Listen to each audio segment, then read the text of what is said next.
बेशक गर्मी में काम करना हम लेडीज के लिए एक बहुत बड़ा जो है चैलेंजिंग टास्क बन जाता है, लेकिन हमने सारे काम टाइम मैनेजमेंट के साथ ही पूरे करने हैं। खैर, छोटा किचन बड़े लजीज खाने, आज आप लोगों को बजट फ्रेंडली टिप्स भी दूंगी इस व्लॉग के अंदर। अस्सलाम वालेकुम, welcome to my channel, it's me Sidra. कैसे हो जी? सब ठीक हो ना मेरी प्यारी बहनों? अल्लाह पाक मेरी सारी बहनों को अपनी हिफ्ज़ो अमान में रखें, आमीन सुमा आमीन। अच्छा, काफी बहनें आप में से कहती हैं कि सिदरा आप इतने सारे काम किस तरह कर लेती हैं, आप टाइम को कैसे मैनेज कर लेती हैं? इतनी शदीद गर्मी है, हमारा तो दिल ही नहीं करता कि हम किचन में जाएं सिर्फ कुकिंग करने के लिए भी जी, खड़े होकर सिर्फ कुकिंग ही कर लें, लेकिन आप तो फिर भी इतने सारे काम कर रही होती हैं। तो वो इसलिए कर रही होती हूँ क्योंकि सिदरा आपकी बहन जो है टाइम मैनेजमेंट के साथ चलती है, फुल प्लानिंग के साथ चलती है। मैं पूरे घर को एक ही दफा नहीं खिलाड़ लेती, और जी मैं एक ही दफा पूरे घर को उधेड़ के ना दोबारा सिलाई करने नहीं बैठती। कहने का मकसद ये है कि मैं पूरा घर एक दफा ही नहीं खिलाड़ती कि अब पूरा घर को सफाई करनी है। मैं टाइम मैनेजमेंट के साथ चलती हूँ। मैं एक दिन पहले प्लानिंग करती हूँ कि मैंने अगले दिन कौन सा बड़ा काम करना है अपनी डेली रूटीन में ऐड, जिसकी वजह से मेरी थकावट भी कम हो जाए और काम भी वाइंड अप हो जाए। अब आप लोगों ने, काफी बहनों ने ये मुझे बोला था कि सिस्टर कभी आप ये वॉशिंग मशीन ड्रायर हटाकर भी नीचे की सफाई करें, तो मेरी प्यारी बहनों मैं करती हूँ, लेकिन अक्सर मैं रिकॉर्ड नहीं कर पाती थी। बस जी आज मैंने सोचा आप लोगों को साफ करके दिखाऊं कि ये एरिया भी साफ सुथरा है। इसके नीचे हल्का फुल्का जो डस्ट है, मिट्टी होती है या कोई रैपर चला जाए हवा के साथ चला जाता है, अदरवाइज ये एरिया बिल्कुल नीट एंड क्लीन है। तो जी आज जो मैंने अपनी डेली रूटीन में बड़ा काम ऐड किया था ना, वो थी इन वॉशिंग मशीन को हटाकर इनकी सफाई करना। जस्ट बिकॉज मैं अकेली थी, मैंने अकेले ही इन वॉशिंग मशीन को हटाना था। तो मैं आप लोगों को यही बोलूंगी, जिनके सिजेरियन हुए हुए हैं तो कभी भी वजन मत खींचे। बस मैंने भी खींच कर उठाए नहीं, खींचना अलग होता है, उठाना अलग होता है। उठाएंगे तो सारा प्रेशर आपके पेट पर पड़ेगा। बस इसी वजह से आपकी बहन ने थोड़ा धक्के दे दे के इसको खींच लिया और खींच के साइड में रख दिया, ज्यादा दूर नहीं रखा था, वरना भाई मेरे पेट में भी दर्द हो सकता था। तो बस ये थोड़ा बहुत कभी कभी मैं कर लेती हूँ 2-3 महीने के बाद। और बस नीचे से मैंने अच्छी तरह झाड़ू दे दी। अच्छा, कोई इतना गंद नहीं होता, बेशक 1 महीने बाद सफाई करूँ या 2 महीने बाद। वैसे वॉशिंग मशीन मैंने अंदर ही रखनी है, कहीं जगह बन जाए, एक दफा अंदर वाले वॉशरूम में से कोई एक वॉशरूम चालू हो जाए, स्टार्ट कर लें हम, फिर जी मुझे इतनी टेंशन नहीं होगी बारिश वगैरह की, आंधी अंधेरे की। जाहिर सी बात है फिर ये अंदर होगी वॉशिंग मशीन और टेंशन से फ्री होगी, अंदर बैठ के आराम से जैसे मर्जी मैं कपड़े धो सकती हूँ, बेशक बारिश का दिन हो या जैसा मर्जी दिन हो। बस आप लोगों ने मेरे लिए प्यार भरी दुआएं करनी है, मेरे हस्बैंड के लिए करनी है कि अल्लाह पाक हमें हिम्मत दे अंदर कमरे भी फाइनल करवाने के और दोनों वॉशरूम भी फाइनल करवाने के। अल्लाह खैर करे, 2 महीने 3 महीने तक की प्लानिंग है, तो थोड़ी बहुत सेविंग कर तो फिर हम काम स्टार्ट करवाएंगे। आप लोग दुआ लाजमी कीजिएगा।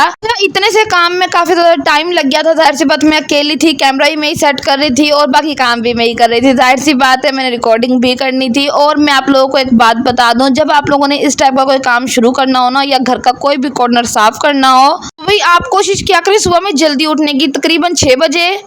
वैसे भी सुबह में इतना ज़्यादा सुकून होता है ना, इतना पुरसकून माहौल होता है। अगर मैं इसकी वॉइस आपको सुनाती ना पीछे, तो आप लोग सुनते कि यार ये कितना पुरसकून माहौल था और कितनी चिड़ियों की आवाज़ थी, बहुत सुकून मिल रहा था मुझे। और वैसे भी सुबह 6 बजे गैस आ जाती है, तो कोशिश किया करें कोई कुकिंग का काम है तो सुबह ही वाइंड अप कर ले मेरी तरह। और मेरी प्यारी बहनों, सहन इतना खुला है ना, डायरेक्ट सारी की सारी धूप जो है ना मेरी किचन में आ रही होती है। मेरी कोशिश होती है कोई खाना पकाना है तो सुबह में कर लूँ या शाम में कर लूँ, दोपहर वाला स्यापा ही ना करूँ। जाहिर सी बात है मैं निकलती हूँ सहन में काम करने के लिए या फिर किचन में कुकिंग करने के लिए, तो मेरे छोटे छोटे बच्चे हैं पीछे निकल आते हैं, और ना मुझे इनकी टेंशन बहुत ज्यादा लगी रहती है कि मेरे बच्चे मेरे पीछे ना आए। जाहिर सी बात है एक माँ अपने आप को तो बेसुकून देख सकती है, लेकिन अपनी औलाद को हर वक्त सुकून में ही देखना चाहती है। तो बस इसी तरह का कुछ मैं है अपने रूटीन को लेकर चलती हूँ। और ना आज मैंने वॉशर गन नहीं लगाई, बिकॉज मुझे पूरा सहन नहीं धोना था, सिर्फ इतना सा हिस्सा धोना था। तो बस मैंने जो है बड़ा पंप चला लिया था, डोंकी नहीं चलाई थी, जिसकी वजह से प्रेशर ज्यादा हो गया था। तो बस मैंने कहा इतना सा एरिया समेट लूं सिदरा। माशाल्लाह से ना बहुत जल्दी धूप आ जाती है, रौनक लग जाती है। अच्छा, खुले सहनों का ये भी बहुत सुकून है कि हवा बहुत प्यारी आ रही होती है। जाहिर सी बात है जब हवा चल रही होती है, लेकिन धूप भी बहुत ज्यादा आ रही होती है, ये भी नुकसान है। तो खैर अल्लाह पाक जब हमें हिम्मत देगा ना, तो हम ऐसा सा घर भी बना लेंगे इंशाल्लाह। और ना मैं कहती हूँ कि अल्लाह ताला की जात से ना उम्मीद नहीं होनी चाहिए। जो अल्लाह पाक की जात है ना, वो आपको ना उम्मीद होने भी नहीं देती। हाँ, अगर आपको बहुत ज्यादा जल्दी है ना, जो जल्दबाजी के काम होते हैं हमेशा शैतान के होते हैं। अगर आप दुआ कर रहे हो और वो दुआ आपकी पूरी नहीं हो रही और फिर नाउम्मीद हो रहे हो कि अल्लाह पाक मेरी दुआ नहीं पूरी कर रहा, और ना इस बात को याद रखा करें कि अगर कोई आपकी दुआ पूरी नहीं हो रही ना, तो मखसूस उसके लिए वक्त मुकर्रर है पूरा होने के लिए। अभी वो आपके हक में बेहतर नहीं है और अल्लाह पाक बेहतरीन वक्त जानने वाला है। अल्लाह पाक आपका बेहतर जानने वाला, बेहतर करने वाला, बेहतर वक्त लाने वाला है। तो ना लिहाजा अल्लाह पाक की ज़ात से ना उम्मीद मत हुआ करें। वही तो ज़ात है जिसका हमें आसरा है, सच बताऊं तो। वरना कौन आज के दौर में किसी का अपना है? कोई अपना नहीं है, कोई किसी का सगा नहीं है, कोई किसी का वेल विशर नहीं है, कोई किसी के लिए अच्छे बोल के राजी नहीं है। और इसी तरह ना मुझे उम्मीद है कि मेरा घर एक दिन बन जाएगा। और हमेशा उम्मीदें जो है ना अल्लाह पाक की ज़ात से लगाएं, इंसान से उम्मीदें मत लगाएं। जो इंसान है वो उम्मीदें तोड़ता है, आपका दिल तोड़ देता है, आपके जज्बात तोड़ देता है। लेकिन जो एक वाहिद ज़ात अल्लाह पाक की है ना, ये कभी भी आपको नाउम्मीद नहीं होने देती, आपकी उम्मीदें नहीं तोड़ती। और एक और बात, नमाज अपनी ज़िंदगी का शेड्यूल बना ले। जब आप नमाज पढ़ेंगे डेफिनेटली आपके सारे काम हाथ के हाथ वाइंड अप होंगे, आपकी मुश्किलात कम होंगी, आपकी ज़िंदगी बहुत पुरसकून महसूस होने लग जाएगी आपको। अच्छा, फर्स्ट ऑफ ऑल ना यहाँ आपसे आज 3 रेसिपी शेयर करूंगी और बजट फ्रेंडली है, बहुत ज़बरदस्त है, बहुत मज़ेदार हैं, कम पैसों में बेहतरीन। आप अपने बच्चों को जायके जो है खिला सकती हैं। उसके अलावा आप अपने किचन की शान बढ़ा सकती हैं, सच बता रही हूँ। पहली रेसिपी तो झटपट वाली है, सदाबहार है, जो कि है शामी कबाब। और ये डिटेल रेसिपी मैंने आप लोग के साथ शेयर नहीं की, जस्ट बिकॉज पहले कई दफ़ा शेयर की हुई है। बस यहाँ को चंगी तरह घोटना लगा रही थी कि ना ये अच्छी तरह पिस जाए। और आज सरताज नहीं थे, मेरे हस्बैंड घर नहीं थे, आपके भाई होते तो वो खुद ही कर लेते हैं, लेकिन चले खैर मैंने कर लिया और ये अच्छी तरह पिस गई है दाल। जिस बर्तन के अंदर शामी कबाब का मेज़ा बना रहे हैं ना, कोशिश करें उसमें ही पीस लें। लेकिन नहीं, मैंने आज निकाल कर जी एक चांद चढ़ाया कि एक नया बर्तन मैंने ख़राब कर लिया। तो इस तरह आपने नहीं करना, हाथ के हाथ बर्तनों को भी समेटते रहा करें। और कोशिश क्या करें कुकिंग टाइम में अपने जो है बर्तन कम से कम इस्तेमाल करें और गंदे भी कम से कम करें। अच्छा, मैं सच बताऊं ना, जब मेरी नई नई शादी हुई ना भाई, मुझे कोई आइडिया नहीं होता था कि किस तरह मैंने कुकिंग करनी है। इवन दैट कि मैंने अपने घर कभी झाड़ू भी नहीं दी होती थी। तो बस ऐसे में आई थी ना, मैं जॉब करती थी, टीचिंग करती थी। तो ना मेरी शादी हुई ना, मुझे नहीं समझ आता था कि भाई मैं कितने बर्तन इस्तेमाल कर रही हूँ। और मैं इतने बर्तन इस्तेमाल करती रहती थी और अपना कुकिंग में लगी रहती थी। मेरा पूरा फोकस कुकिंग पे होता था।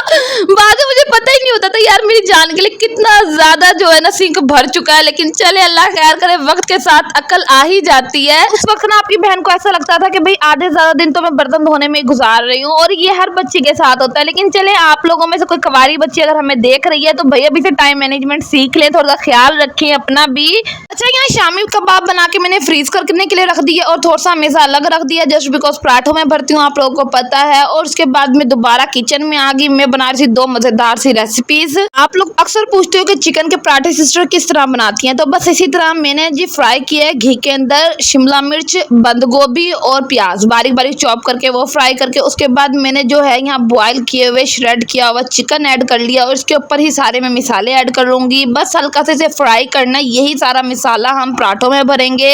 जब आप चिकन डाल लेते हो ना वेजीज को फ्राई करने के बाद, तो इसके बाद आपने सारे मिसाले ऐड करने हैं, ठीक है, जितने भी आप वो नमक मिर्च हल्दी वगैरह डालना चाहती हैं। और उसके बाद ही आपने सारी सॉसेज ऐड करनी है अपने टेस्ट के अकॉर्डिंग। और इतना झटपट ये बन जाता है ना, और ये आपका एक वक्त का मील हो जाता है, सच बता रही हूँ। अगर आप मील प्रेप कर रहे हो ना, तो एक वक्त का खाना इजीली आप इसे बना सकते हो, या आप इसे सैंडविच में भर सकते हो। उसके अलावा आप इसको पराठों में भर के बच्चों को दे सकते हो, या रोल पराठा बनाकर दे सकते हो, या आपके ऊपर डिपेंड है। इतने मजेदार यम्मी सा जो है ना ये मिक्सचर रेडी हो गया। छोटे साइज के जो समोसे होते हैं ना उनमें भी ये भर सकते हो मेज़ा, तो ये बहुत टेस्टी लगता है, कभी बनाकर देखिएगा। नेक्स्ट रेसिपी शुरू हो गई है। यहाँ जी चिकन को मैंने पहले ही मसाला लगा के रखा हुआ था, चिकन मैंने फ्राई किया घी के अंदर।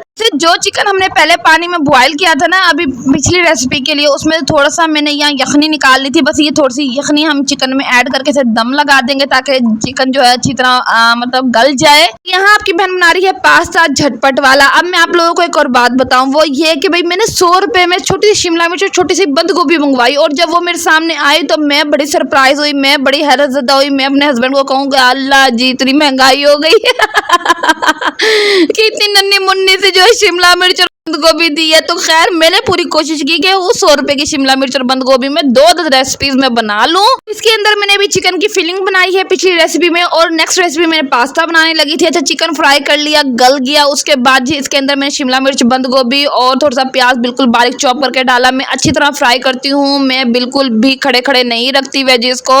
पहले हमने चिकन को फ्राई किया, उसे गलने के लिए रख दिया, फिर वेजिस डाली, उनको अच्छी तरह गला लिया, और उसके बाद हमने बॉयल पास्ता ऐड कर लिया। और इसके बाद जी मिसाले आप सेम वैसे ही ऐड कर लें जैसे हमने पिछले रेसिपी में ऐड किया, और सॉसेज भी सेम ऊपर से वैसे ऐड कर लें। और भाई ये झटपट वाली रेसिपीज है, इतना तामझाम करने की जरूरत नहीं है। सिर्फ आपने सब्जियों को पहले चॉप करके रख लेना ताकि आपकी जिंदगी और काम दोनों आसान हो जाए, ठीक है जी। और अगर पास्ता भी चाहें तो मेरी तरह सुबह ही बॉयल करके फ्रिज में रख दें, क्योंकि जी अगर आप शाम में बना रही हैं, दोपहर में बना रहे हैं, इजीली आप निकालें और मिक्स करें, फ्राई करें, आपका सब कुछ रेडी हो गया खाना वाना। इतनी शदीद वाली गर्मी के अंदर अपनी जिंदगियों पे रहम करें, किचन से दूर रहें कोशिश करें किचन में जाएं तो फटाफट काम को वाइंड अप कर ले और ऐसे मजे मजे के खाने बनाएं जो झटपट बन जाए, ज्यादा एफर्ट करने की जरूरत ना पड़े आप लोगों को। वैसे यार बहुत यम्मी बना था। अच्छा जी, अस्सलाम वालेकुम, कैसी हैं जी? ठीक है आप सब? अल्लाह पाक आप सबको अपने रहमतों में रखे।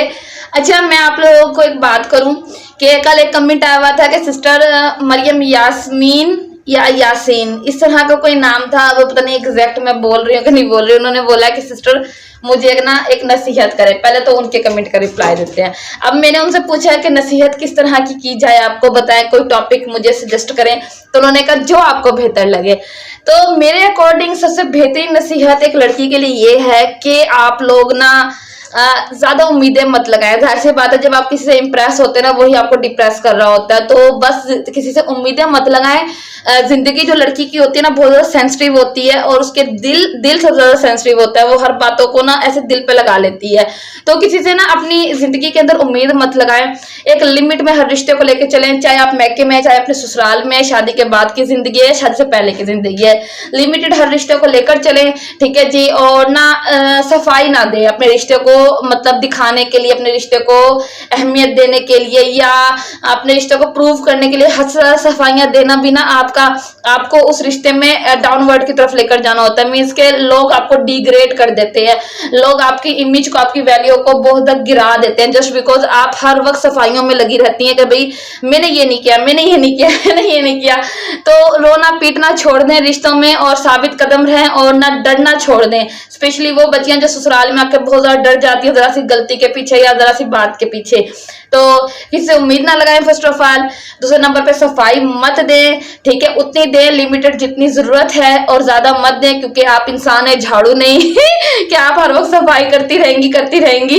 तो ये चीज है, झाड़ू से सफाई देती रहेंगी। अच्छा एक और बात कि अपनी लाइफ को ना पॉजिटिव वे की तरफ लेकर जाएं, ठीक है। अगर आप मेके के अंदर हैं, अब मुझे नहीं पता मैरिड है कि अनमैरिड है, अगर आप मेके में हैं तो अपने रिश्तों को, अपनी हर चीज को, हर रिश्ते को एक वैल्यू तक रखें, मतलब ज्यादा अहमियत ना दें, ज्यादा रिश्ते को ना अपने ऊपर हावी ना करें, क्योंकि जब हम शादी के बाद आते हैं तो काफी रिश्ते चेंज भी हो जाते हैं और काफी रिश्ते बहुत अच्छे भी चल रहे होते हैं, ये बात की बात है। लेकिन अगर आप ससुराल में हैं तब भी हर रिश्ते को एक लिमिट तक लेकर चले, क्योंकि जो रिश्ते है ना सारा सियापा रिश्तों का है कि रिश्ते आपको ना कहीं का नहीं छोड़ते। सच बताओ, ये एक हंसती खेलती बच्ची को डिप्रेशन में भी लेकर जा सकते हैं, डिप्रेशन का शिकार कर सकते हैं। हंसती खेलती लड़की को कहीं का नहीं छोड़ सकते, ठीक है। वो काम कर रही है, उसके दिमाग में वही बातें चल रही हैं कि मेरे साथ क्या हुआ। शादी के तकरीबन ससुराल में 5 साल तक मैं कहती हूँ ऐसा माहौल चल रहा होता है कि वो एक खेलती खुलती बच्ची को लेकर आते हैं, बाद में उसे रुला कर छोड़ते हैं और जलील करके छोड़ते हैं। इस तरह का सीन होता है, क्योंकि जो हमने अपने मेके में नहीं सीखा होता वो ससुराल में आके सीख रहे होते हैं।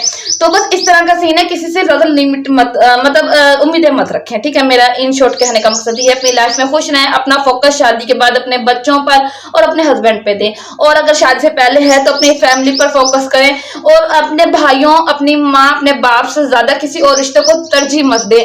तो बस मैं कहूंगी किसी से उम्मीदें मत रखें, ठीक है जी। सिर्फ अपने माँ बाप, अपने बहन भाइयों को ही अहमियत दें, वही आपके वेल विशर है। अच्छा एक तो ये बात होगी। दूसरे नंबर पे मेरी एक बहन ने कमेंट किया था, मेरी प्यारी बहनों के सिस्टर मेरे छोटे छोटे बच्चे हैं और मुझे समझ नहीं आता कि मैं कपड़े किस तरह ऑर्गेनाइज करूं, आप अपनी सेफ अलमारी में कहाँ कपड़े रखती हैं। पहली बात यह है, मैं आपको एक जबरदस्त ऑर्गेनाइजर भी दिखाने लगी हूँ थोड़ी सी देर में, जो कि आप परचेज कर सकती हैं। अच्छा मैं अपना एक्सपीरियंस बताती हूँ कि जब मेरे बच्चे छोटे थे तो मैं अपने बच्चों के कपड़े कैसे रखती थी। पहले तो मेरे पास फर्नीचर भी नहीं था, एक तकरीबन 1 साल तक या एक साल 2 महीने तक, क्योंकि मेरी अचानक शादी हुई थी और मेरी खालाजान की डेथ हो गई थी। और बाद में मेरा सामान अम्मी लोगों ने सब कुछ भेज दिया था, जहेज वगैरह बाद में आया था। तो मेरा ये सीन था कि मैंने ना जूती के छोटे छोटे डब्बे बना रखे थे, जूती के, शूज के, जो बड़े बड़े डब्बे होते हैं, मर्दों के काफी बड़े बड़े डब्बे होते हैं ना शूज के, वो डब्बे रखे हुए थे। और छोटे छोटे बच्चों के कपड़े होते हैं, मीन्स के इतने इतने से वो फोल्ड करो तो बिल्कुल एक मतलब स्क्वायर शेप ले लेता है। तो आप उन कपड़ों को ना इसी तरह फोल्ड करके ना रख सकती हैं। मैंने एक शूज के डब्बे के अंदर कम से कम काफी सारे कपड़े रख लेती थी। एक शूज का डब्बा मैंने कपड़ों का बनाया हुआ था, एक मतलब कमीज शलवार कुर्तों का बना रखा था, और एक था सिंपल रफ शलवारों का, और एक डब्बा मैंने बना रखा था जिसके अंदर मैंने उसकी बच्चे की, अपने बेटे की जो है ना स्किन केयर के प्रोडक्ट रखे हुए थे, और ढक्कनों के साथ ऊपर नीचे मैंने डब्बे सेट किए हुए थे। और ना चिट बनाकर जो है ना कॉपी के पेज के ऊपर मैंने लिखा हुआ था कि इसके अंदर मैंने ड्रेस रखे हुए हैं, वो मैंने कॉपी के डब्बे पे नीचे लगा रखा था। ऊपर मैंने लिखा हुआ था इसमें स्किन केयर के प्रोडक्ट्स प्लस बच्चे के जितनी भी एसेंशियल प्रोडक्ट्स होते हैं वो सारे लिखे हुए हैं, वो रखे हुए हैं। और एक डब्बे पे मैंने रफ पजामे, क्योंकि बच्चों के रफ पजामे और निकरे यूज होती हैं, तो मैंने वो लिखकर ना चिट लगा रखी थी। और एक मुझे ना बहुत ज्यादा शौक था चीजों का, कलेक्शन का। मुझे यही थी कि हर दफा बेटी होगी मुझे और मेरे हस्बैंड को, तो मैंने पिंक पिंक चीजें जमा कर रखी थी, शूज की कलेक्शन बहुत कर रखी थी। तो ना एक डब्बा मैंने अपने बेटे का ना शूज का भी रखा हुआ था, जिसके अंदर इतने प्यारे प्यारे पिंकी पोंकी शूज होते थे, तो छोटे छोटे थे। तो इस तरह के फुल साइज के डब्बे मैंने आपको अपनी वीडियो में दिखाए भी है, जैसे बोर्ड जान के आजकल आ रहे हैं, या बाटा सर्विस के मर्दाने शूज जिसमें आते हैं, बड़े बड़े डब्बे होते हैं। तो सबसे सस्ता तरीन नुस्खा, अगर आपके पास कुछ लेने की अमाउंट नहीं है ना ऑर्गेनाइजर, तो वो है, क्योंकि मैंने वो वक्त गुजारा हुआ है, मैंने इस तरह ही अपने बच्चे के कपड़े ऑर्गेनाइज किए हैं। ये सबसे वेल एंड गुड है। ढक्कन आराम से ढक दें। मैं आपको बास्केट का ही मशवरा दे सकती हूँ, पीछे बास्केट्स देख रही है ना, कि आप इसमें भी अपनी चीजें ऑर्गेनाइज कर सकते हैं, क्योंकि सस्ती दुकानों से सस्ती बास्केट्स आजकल मिल रही हैं 150 की, 130 वाली दुकान से। लेकिन मुझे डर लगता है, मुझे पर्सनली डर लगता है, छोटे बच्चे, इवन दैट कि अभी तक मेरे बच्चे इतने बड़े बड़े हो गए, लेकिन उसके बावजूद मैं बहुत एहतियात करती हूँ। मैं कहती हूँ कोई चीज छुप के ना बैठ जाए, मौसम ऐसा ही चल रहा है, कोई कान खजूरा, कोई और इस तरह का इंसेक्ट, तो मैं बास्केट के हक में नहीं हूँ। इस टाइप की जो अनसेफ ही कह लें, बिल्कुल मुंह खोल के पड़ी है, तो इस तरह की वो डब्बे होते ना जुतियों के, शूज के, तो वो ना अच्छी तरह डब्बा ढक्कन बंद करके ना मैं रख देती थी। ऊपर नीचे डब्बे 3-4 ऐसे रखे होते थे, और बाकायदा एक टैग लगाकर ना चिट का उसके ऊपर चिपका देती थी, तो फिर मुझे पता चल रहा था अंदर क्या चीज पड़ी है। ये सबसे ज्यादा पैसा मतलब मनी सेविंग टिप आप लोगों को बता रही हूँ। देन आपको मैं एक जबरदस्त सी जो है ना रैंक दिखाने लगी हूँ। स्टैंड कह लें, रैंक कह लें, या ऑर्गेनाइजर कह लें। मैंने अपनी वीडियो में पहले भी कई दफा दिखाया, तो आप उस टाइप के ऑर्गेनाइजर भी परचेज कर सकती हैं अगर आपकी अमाउंट है आपके पास या गुंजाइश है। चले मैं दिखाती हूँ। अच्छा, फर्स्ट ऑफ ऑल आप ये देखें कि ये वाला ऑर्गेनाइजर, जिसके अंदर मैं जो है ना अपने बच्चों के पहले वक्त में, मतलब जब मेरे बेटे के छूचक आया था ना, पहले तो मैं डब्बे यूज करती थी, लेकिन जब बाद में मेरा अपना सामान आया, मेरे सामान के साथ मेरे बेटे का छूचक भी आया था, सामान आया था गिफ्ट्स वगैरह मेके से, तो उसमें ये ऑर्गेनाइजर थे। तो जब ये ऑर्गेनाइजर आ गए ना, इसके अंदर मैंने बच्चे के पाउडर हो गया, जरूरत की जो चीजें होती है, प्रोडक्ट वगैरह, वो सब इसमें रख दिए थे। ये छोटा सा ऑर्गेनाइजर आपको मिल जाएगा, ये 4 पार्ट्स का था, एक टूट गया, तो ये इजिली आपको मार्केट से अवेलेबल हो जाएगा, और आई थिंक 700-800 में, 1000 रुपए में मिल जाएगा। लेकिन भाई मेरा बेटा जिसके छूचक में ये आया था ना, मेरा बेटा इस वक्त माशाल्लाह 5 साल का, और ये अभी तक ठीक है, और ये टूटना नहीं था। दर हकीकत ये ये ना मेरे हाथ से फिसल गया था, और बड़ा बुरा फिसला था, जिसकी वजह से मैं खुद भी गिरी थी और ये भी गिर गया था। तो आपको पता है फर्श बराबर नहीं है, जो टूट गया, अदरवाइज ये टूटना नहीं था अगर ये एक जगह रखा रहता तो। अच्छा, अब यहाँ है अंधेरा, ठीक है जी, और सोलर सिस्टम इस वक्त लगा हुआ चार्जिंग पर। ये मेरा आयरन स्टैंड है जिसमें मैं रखती हूँ कपड़े, ठीक है जी। अच्छा, ये एक ऑर्गेनाइजर, ये भी मेरे बेटे के छूचक में आया था, जिसके अंदर मैंने जो है अपने बेटे का अभी भी मैंने सामान इसके अंदर रखा हुआ है। और सामान क्या रखा हुआ है, जरूरत की चीजें इसके अंदर मैं इजीली, बच्चों के कपड़े इजीली इसमें कपड़े फोल्ड होके आ जाते हैं, एक हिस्से के अंदर काफी कपड़े आ जाते हैं। तो ये बेस्ट था बजाय इसके कि आप, और ये आज तक अच्छा चल रहा है, इसको धो बिल्कुल नीट एंड क्लीन हो जाता है। इसके अंदर जरूरत की वो चीजें रखी हुई हैं जो जरूरी भी हैं और इधर उधर फैली रहती हैं, गिर जाती हैं, तो इस चीज का आपने ख्याल रखना है। तो ये देखें, ये आज भी जो है ना बहुत काम की चीज है। ये 2 इस टाइप के कंटेनर्स थे, या ये कह दें ऑर्गेनाइजर्स थे, या ये कह दें बॉक्सेस थे, या इसको कैबिनेट भी कह सकते हैं, तो वो चीज थी। अच्छा, एक और मैं आपको दिखाती हूँ। एक ये ऑर्गेनाइजर है जो कि 3 पार्ट का है, आप लोग देख रहे हैं, और वो जो था 4 पार्ट का था। इसके अंदर आप इजीली अपनी ज़रूरत की चीज़ें रख सकते हैं, जैसे अपने हेयर कैचर्स, अपनी एक्सेसरीज, ठीक है जी, या अपनी अंडरगारमेंट्स। मैंने ये अंडरगारमेंट्स के लिए रखा हुआ है, ठीक है। ये मेरे जो है पहनने वाले डेली बेस पे ड्रेसेस हैं, और ये मेरे रफ ड्रेसेस हैं जो कि मैं कभी कभी दिल करता है पहन लेती हूँ, और ये इजीली मैंने इस तरह हैंग किए हुए हैं। तो कहने का मकसद है ये चीज़ें, ये जो ऑर्गेनाइजर्स हैं ये बहुत बेहतरीन है, पैसा वसूल है। इसके अंदर आप इजीली जो है अपनी अंडरगारमेंट्स रख सकते हैं। अब कोई बहन ये ना कहे कि दिखाना ज़रूरी नहीं था, ये दिखाना ज़रूरी था क्योंकि मेरी वीडियोस इंफॉर्मेशन के लिए होती हैं, इंफॉर्मेटिव्स होती हैं। अच्छा, अब कोई ये ना कहे कि दिखाना ज़रूरी नहीं था, ये दिखाना ज़रूरी था, ठीक है जी। इन्फॉर्मेशन के लिए हर चीज़ मैं दिखाती हूँ अपने व्लॉग्स पर। तो ये जो है ना ऑर्गेनाइजर्स आप परचेज कर सकते हैं मेरी प्यारी बहन। सेफ भी है, इसमें कोई चीज़ जाएगी भी नहीं, इंसेक्ट वगैरह भी नहीं जाएगा, और एक दफ़ा की सेविंग है। लेकिन आप ये है कि बार बार पैसे नहीं लगाएंगी, और जितनी दफ़ा इसको धोएंगे उतनी दफ़ा ये नए हो जाएंगे। आप अपने बाद में, जैसे अब मेरे बच्चे बड़े हो गए हैं और सेफ अलमारी में उनके कपड़े आने लग गए हैं माशाल्लाह से, तो फिर ये होता है कि मैं उनके जो ये अब ऑर्गेनाइजर्स हैं मैंने इस काम के लगा दिए। छोटा वाला लगा दिया है मैंने रोटियों के रुमाल के लिए, जो किचन में देखा है आपने। दूसरा मैंने लगा दिया छोटी मोटी चीज़ों के लिए, ट्रम पटरम जो इधर उधर फिर फैला रहता है घर के अंदर। और थर्ड मैंने लगा दिया है अंडरगारमेंट्स वगैरह के लिए, वो मेरी सेफ अलमारी में इजीली एडजस्टेबल है। और ये उन बच्चियों के लिए जो है टिप है, जो बच्चियां अभी शादी करेंगी या शादी कर चुकी हैं, तो भाई अपनी चीज़ों को इस तरह ही सेव रखें, अंडरगारमेंट्स को स्पेशली, तो कि ताकि जॉइंट फैमिली सिस्टम में ये चीज़ें फिर दूसरों को नज़र ना आए या गुम ना हो। अक्सर गुम भी हो जाती हैं, तो ये चीज़ होती है। खैर जी, अपना ख्याल रखिएगा, दुआ में अपनी बहन को याद रखिएगा। मिलते हैं नेक्स्ट व्लॉग में। ओके जी, अल्लाह की हिफ्ज़-ए-मान, अल्लाह पाक सब बहनों को अपने हिफ्ज़-ओ-अमान में रखिए। ओके जी, प्यार भरे कमेंट कीजिएगा, इंशाल्लाह नेक्स्ट व्लॉग में रिप्लाई दूंगी। ओके, अल्लाह हाफिज़।